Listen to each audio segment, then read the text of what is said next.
आज नवीन निवास आम जो जाइलु से नवीन बाबू उपस्थित नवीन बाबू गोटे मीडिया को गोटे तांकर वक्तव्य रखिंट जोटा कि आपण मैंने वर्तमान टीवी रे देखुथिबे।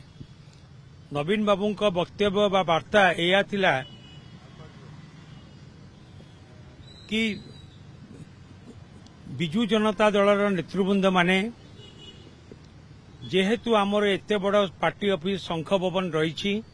शंख भवन रे बसिकी तांको दलीय कार्यक्रम आलोचना करंतु।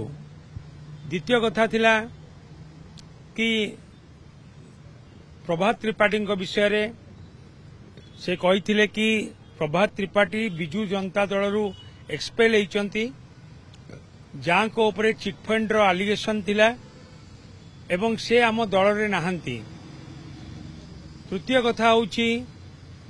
श्री भी के कार्तिकेन पांड्यान श्री कार्तिकेन पांड्यान जे सरकार रे रही कि अनेक भलो काम करिसंती किंतु से 10 मास हैला बिजु जनता दल रे कौनसी कार्यक्रम रे नाहंती एवं तांकु नै कि कौनसी चर्चा बा आलोचना न हवा उचित।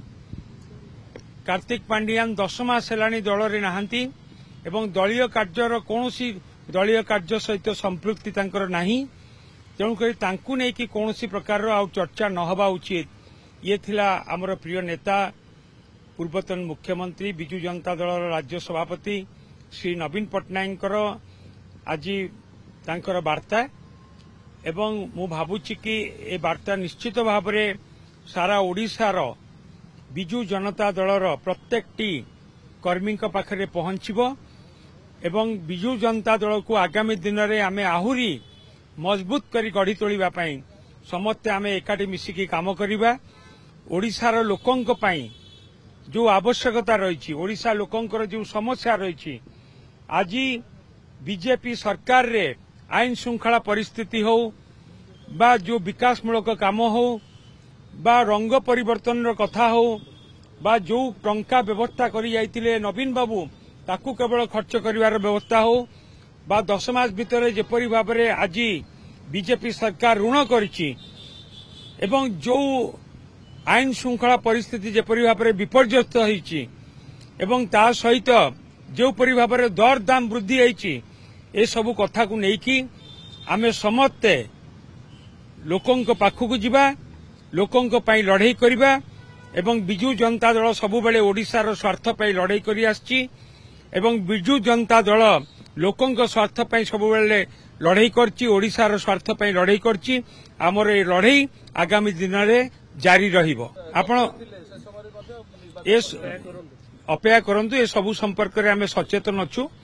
एवं आमर प्रिय नेता उचित समय उचित पदक्षेप नेबे एवं आज जो वार्ता देइचंती निश्चित भाव में समस्त मन भितर जो प्रश्न थिला से प्रश्न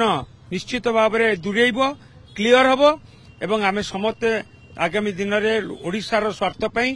समस्त ओडिशार प्रत्येकटी कोण अनुकोणर समस्त आमे